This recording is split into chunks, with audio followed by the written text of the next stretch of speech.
지난 3주 동안 우리가 아브라함의 믿음을 살펴보았습니다. 갈라디아서 3장 14절까지 우리 함께 공부하다가요, 이제 하나님께서 아브라함에게 주신 믿음에 따라서 온 세상 족속이 복을 받게 된다는 사실을 우리가 알게 되어서 아브라함의 믿음을 살펴보았습니다. 그런데요, 이 아브라함의 믿음을 살피다가 우리가 자칫 잘못하면 우리 우에 빠질 수가 있습니다. 어떤 것이냐면요, 이런 것입니다. 믿음이라는 것은 그저 참고 인내하는 것이다, 그렇게 생각할 수가 있고요. 또 믿음이라는 것은 그냥 그저 눈 감고 권세에 복종하는 것이다, 순종하는 것이다, 아니면은 교회에 바치는 것이다, 그러한 생각을 우리가 가질 수가 있습니다. 그런데 사실 믿음은 어떠한 모양이라도 우리 예수님과 관련이 있어야만 하나님께서 보시는 참 믿음이라는 것입니다. 그래서 오늘 갈라디아서 본문은 우리의 시선을 다시 예수님에게로 초점을 맞추고자 합니다. 그런데 우리의 시선이 예수님께로 가기 전에 잠깐 우리 한 가지 아브라함의 이야기를 우리 공부하면서 알게 된 한 가지 단어에 대해서 또 한번 생각해 보기를 원합니다. 그 단어는 바로 오늘 본문에서 여러 번 마주하시게 된 언약이라는 단어입니다. 언약. 그래서 이전에 갈라디아서 공부에는요, 항상 율법과 믿음을 대조를 해 주었습니다. 율법으로 의를 얻는 것이 아니라 믿음으로 의를 얻는 것이라고 계속해서 말씀을 해주셨고요. 믿음으로서 받는 예수님을 통한 은혜에 대해서 얘기를 했습니다. 그래서 율법과 은혜에 대해서만 얘기를 했는데 오늘 본문에서는 언약이라는 단어가 또 불쑥 나오게 되어 있습니다. 사도 바울이 논리를 복잡하게 만들려고 이라는 단어를 가져온 것은 절대로 아닙니다. 왜냐하면은요, 이 가져온 이유는 무엇인가 하면은요, 율법에 아직도 얽매여 있는 유대인들에게 율법 이전에 주신 하나님의 언약의 개념을 설명함으로써 하나님의 약속은 옛부터 지금까지 계속해서 변함이 없이 일관적으로 진행되고 계신다 하는 그 사실을 말해주기 위해서 언약이라는 단어를 다시 가져와서 이 유대인들에게 설명을 해주고 있는 것입니다. 오늘 여러분과 함께 이 세 단어의 연관성을 한번 살펴보기를 원합니다. 첫 번째는 언약, 아브라함에게 주신 언약이고요. 두 번째는 모세를 통해서 주신 율법이고요. 세 번째는 예수님께서 우리에게 주신 은혜입니다. 이 세 단어를 생각하시면서 우리가 오늘 본문 말씀을 한번 살펴보도록 하겠습니다.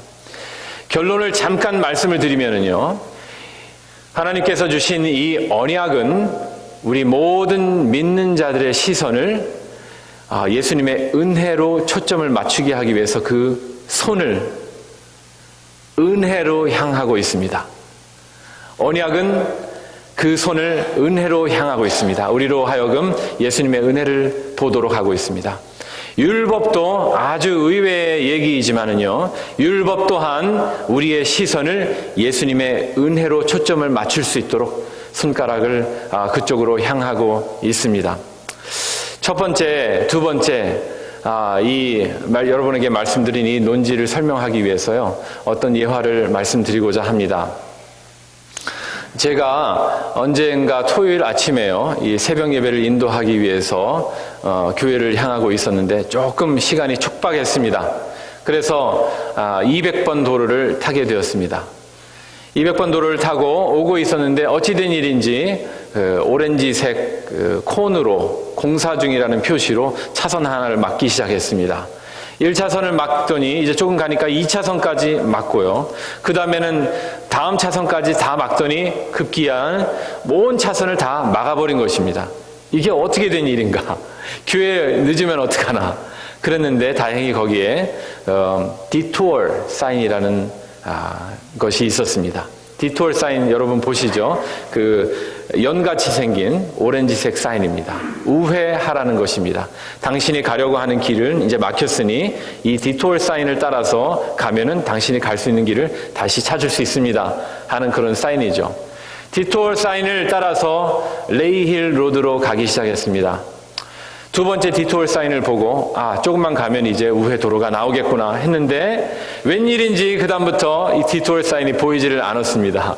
그래서 이거를 빨리 다시 200번을 타고 교회를 가야지 늦지 않는데 어떻게 해야 되는가 하면서 계속 레이힐 로드로 가고 있었는데 결국 디토어 사인을 찾지 못하고 제가 다행히 아는 길이 나와서 그 길을 통해서 다시 교회로 무사히 올 수가 있었습니다.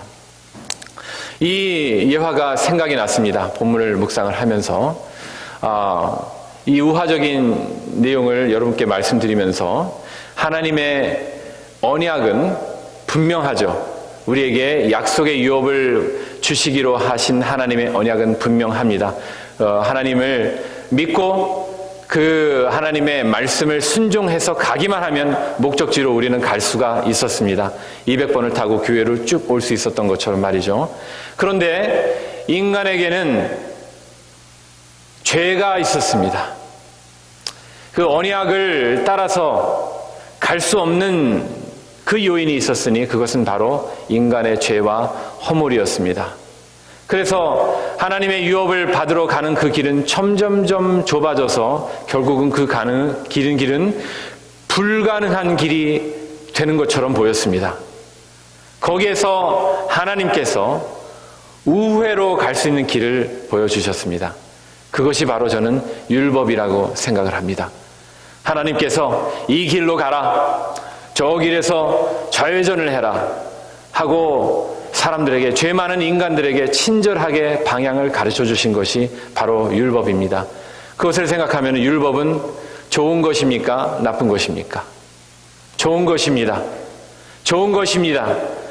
우리에게 하나님의 유업을 받도록 그 길을 열어주신 것이 바로 율법입니다마는 워낙에 하나님의 유업을 받으러 가는 그 길을 막아버린 나의 죄성 때문에 하나님께서 주신 그 여러 가지 사인을 따라가지 못하는 것도 우리에게 그러한 요인이 우리에게 있었던 것입니다.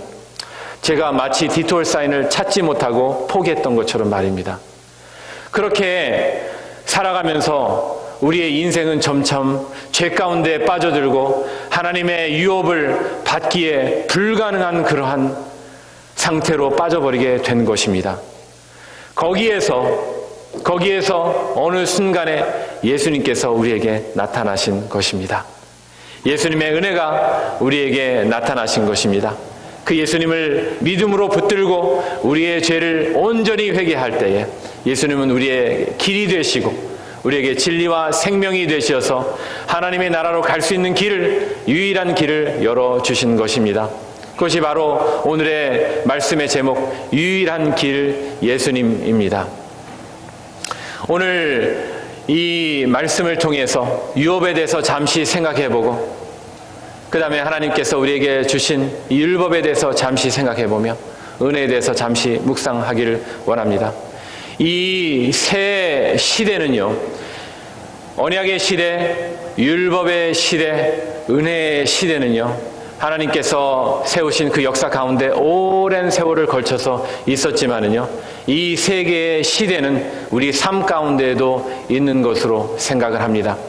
하나님께서 오래전에 세우신 그 일방적인 언약의 약속을 하나님께서 우리 각 개인에게 이미 약속을 하셨다는 것입니다.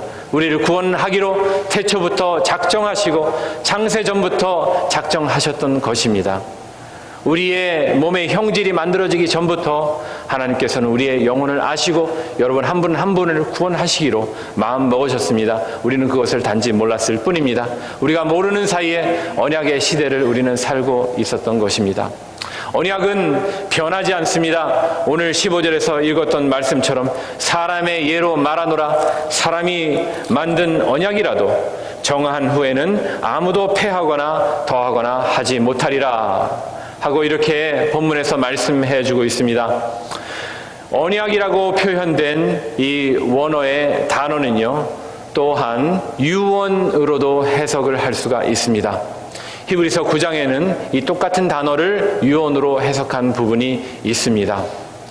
유언은요, 유언을 만든 자가 변호사에게 찾아가서 만들 때 이 변호사가 공증을 하고, 그때 이 유언은 이미 이제 절대로 변하지 못하게 되는 그런 속성이 있습니다. 유언자가 마음이 바뀌어서 그 유언을 바꾸기 전까지는 말입니다. 이와 마찬가지로 하나님께서 아브라함에게 주신 이 언약은 절대로 변하지 않는 그러한 속성이 있습니다. 이 언약은 옛적에 주신 언약이실 뿐만이 아니라 지금 우리에게도 유효하고 우리에게도 효험이 있는 것이 바로 언약입니다. 이 언약은 아브라함의 어떤 다른 자손을 통해서 주시는 것이 아니라 아브라함의 자손 중에 단 한 사람, 유일하신 예수 그리스도를 통해서 이 언약은 이루어지는 것입니다. 예수님을 믿음으로 말미암아 모든 백성들이 그 믿음으로 축복을 받게 되는 이 약속이 예수님을 통해서 이루어졌다 하는 말입니다. 하나님께서 언약을 주시고 일방적으로 주시고 그 언약을 받은 사람은 아브라함이며 이 언약을 온전히 체결하게 해주신 분은 바로 예수 그리스도시라는 것입니다. 이 사실이 우리에게 너무나 큰 은혜가 됩니다. 우리를 택하고 우리를 구원하시기로 하신 이 작정, 이 언약이 아주 오래전부터 하나님께서 맺으셨으며 이 언약은 변치 않는다는 사실이 우리에게 은혜가 되는 것입니다. 예수님께서 그 오랜 시절을 기다리셔서 때가 참에 하나님께서 그 아들을 보내셔서 이 언약을 성취해 주셨습니다. 그런데 이 언약이 우리에게 바로 성취되지 못한 이유가 아까도 말씀드렸다시피 우리의 죄 때문에 그렇게 된 것입니다. 오늘 말씀 중에 19절에 이러한 말씀이 있습니다. 그런즉 율법은 무엇이냐? 범법함으로 더하여진 것이라. 인간의 죄로 말미암아 하나님께로 나아가는 길이 완전히 막혔을 때에, 죄로 허물로 우리가 나아갈 수 없을 때 하나님께서 율법을 주셨다 하는 것입니다. 유대인이나 헬라인이나 다 죄 가운데 있느니라. 모든 사람들은 죄에 빠져 있고 하나님 앞에 나갈 수 없을 때 하나님께서 이 선하신 율법을 주셨습니다. 그러나 이 율법을 행하지 못한 인간이 죄인 것이지 율법을 주신 하나님이 잘못하신 것은 아니라는 말입니다. 율법의 시대를 살아가면서도 믿음으로 살아갔던 우리의 선진들이 있지 않습니까?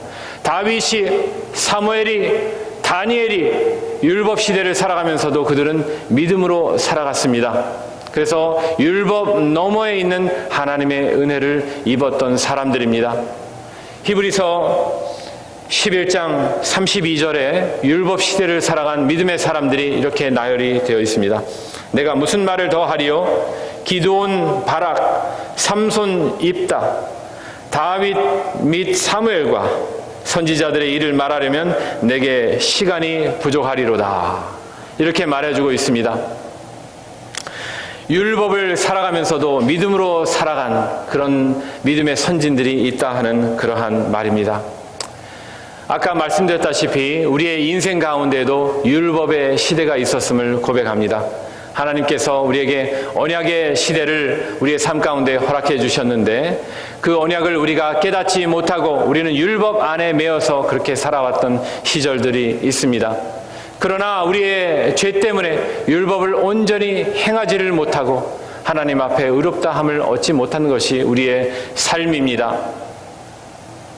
우리는 너무나 그러한 율법을 너무나 경시하는 그런 경향이 우리에게 있는 것입니다. 율법을 악하다 하고 율법을 행함으로 우리는 의롭다함을 얻지 못하기 때문에 율법을 무시하는 그런 경향이 있었던 것입니다. 그 병폐는 바로 이것입니다. 사람들이 율법을 경시함으로 율법을 따라 선하게 살려고 하지 않는 그러한 경향입니다. 하나님께서 주신 그런 율법은 선한데 우리는 선하게 살아야 하고 하나님께 순종해야 하고 순종하지 못한 결과로 하나님께서 구약에 주신 이 백성에게 주신 많은 이 어려움들을 우리는 생각을 해야 하는 것입니다. 온전한 우리 자신을 돌아보는 이러한 시간이 없이 우리는 은혜의 시간으로 나아갈 수가 없는 것입니다. 그래서 우리는 구약을 집중하면서 하나님께서 불순종의 백성에게 주신 이 어려움들을 우리는 알아야 하는 것입니다. 신약을 읽어보면요, 두려울 것이 별로 없습니다. 신약에는 사랑의 예수님이 거기에 표현이 되어 있습니다. 예수님께서 사랑을 말씀하시고 연합을 말씀하시고 병자를 고쳐주시고 서로 사랑하라 말씀하시며 전도하라 말씀하십니다. 그래서 우리에게 별로 두려울 것이 없습니다. 그런데 그렇게만 하면은요, 우리는 하나님의 또 다른 속성을 이해하지 못하는 거예요. 하나님의 사랑에만 집중하게 되는 거예요. 계시록 있죠? 계시록은 그러면 우리가 그냥 빨리 넘어가 버려야지. 계시록만 눈 질끈 감으면 별로 두려울 게 없어. 계시록은 또 우리 현세에 일어나는 것이 아니잖아. 장래에 일어날 일이니까 별로 두려울 것이 없어. 그렇게 생각하는 것은 너무나 잘못된 일이라는 것이죠. 우리 인간의 불순종으로 주어지는 그 어려운 것들도 우리는 알아야 된다 하는 것입니다. 유명한 신학자 디트로이트 본헤퍼가 이렇게 얘기했습니다. 율법에 복종할 때만 은혜에 대해 말할 수 있다. 나는 너무 빨리 직접 신약으로 가려는 것은 기독교적이지 않다고 생각한다. 이렇게 말을 했습니다. 어떤 의미일까요? 신약의 예수님의 사랑, 하나님의 은혜만 생각해서는 안 된다는 것입니다. 율법을 지키지 못하고 하나님 앞에 불순종한 그 죄도 우리는 기억해야 한다는 것입니다. 베드로가 많은 사람들 앞에서 설교할 때 불순종한 이스라엘 백성들, 광야의 백성들에 대해서도 항상 얘기했던 것들 우리는 잊지 않습니다.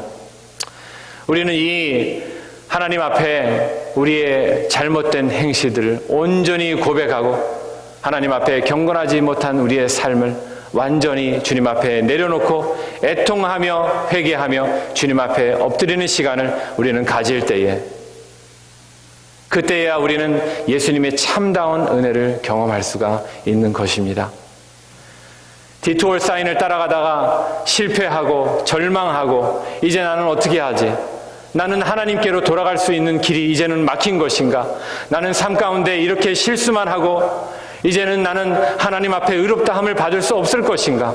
나는 이제 어떻게 살아가야 하나? 날마다 죄짓고 어제 지은 죄를 오늘도 반복하는 나를 어찌해야 하는가? 절망 가운데 주님 앞에 엎드리고 주님 앞에 기도할 때에, 그때에 주님께서 예수님을 통해서 주시는 참다운 은혜를 우리에게 보여주시는 것입니다.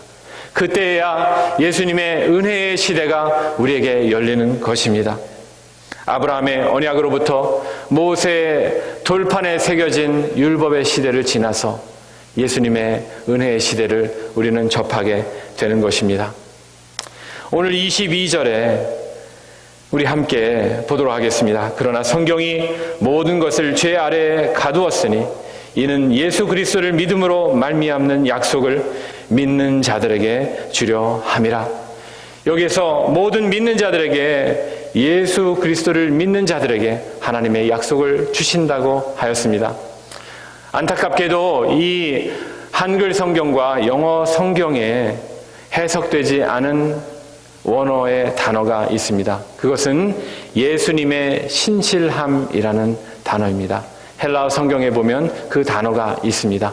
예수님의 신실함을 따라 믿는 자들에게 주시는 약속의 유업을 주시기 위함이다 하는 그런 해석이 더 맞습니다. 예수님께서는 우리를 구원하시기로 작정하셨을 때에 우리의 손을 붙드십니다. 그 신실하심은 변함이 없으시다 하는 것입니다. 재작년에 돌아가신 유명한 신학자요, 기독교 변증가이신 R.C. 스프롤이라는 분이 이렇게 얘기했습니다. 우리는 주님 안에서 안전합니다. 우리가 주님을 단단히 붙들어서가 아니라 주님께서 우리를 단단히 붙들고 계시기 때문에 우리는 안전합니다. 그렇게 얘기했습니다. 주님께서 우리에게 은혜를 베풀어 주신 그 순간 우리는 주님의 손에 붙들려서 안전한 것입니다. 우리의 힘으로, 우리의 의지로 주님을 붙들어서 안전한 것이 아니라 주님께서 그 강한 손으로 우리를 붙들어 주시기 때문에 우리는 안전한 것입니다. 이제 그 은혜의 시대가 우리에게 열린 줄로 믿습니다. 주님 앞에 온전히 회개하고 엎드리고 주님을 믿는 믿음으로 확실하게 서서 나갈 때에, 주님을 붙들 때에 주님께서 우리를 하나님의 나라로 가는 길로 인도하여 주실 줄로 믿습니다. 어떤 한 사내가 사막을 여행하기로 작정을 했습니다. 이 사내는 사막을 여행한 경험이 없기 때문에 가이드 한 사람을 하이어했습니다. 이 두 사람은 사막을 향해서 차를 몰고 갔습니다. 길이 막달았을 때 그들은 차에서 내려서 이제 사막의 모래밭을 향해서 걸어갈 때 가시덤불 돌밭을 지나서 이제 드디어 사막의 모래밭의 끝에 언저리로 도착을 하게 되었습니다. 어리석게도 이 남자는 가이드에게 물었습니다. 길이 어디 있습니까? 모래밭에 길이 있을 리가 없죠. 발자국이 있을 리가 없습니다. 그때 가이드는 얘기를 합니다. I am the road. 내가 바로 길입니다. 길을 모르는 사람에게는 길을 아는 자만이 길이 될 수가 있습니다. 예수님께서 우리에게 길이 되십니다. 나는 곧 길이요 진리요 생명이니 나로 말미암지 않고는 아버지에게로 나아갈 자가 없느니라. 예수님께서 우리의 길과 진리가 되십니다.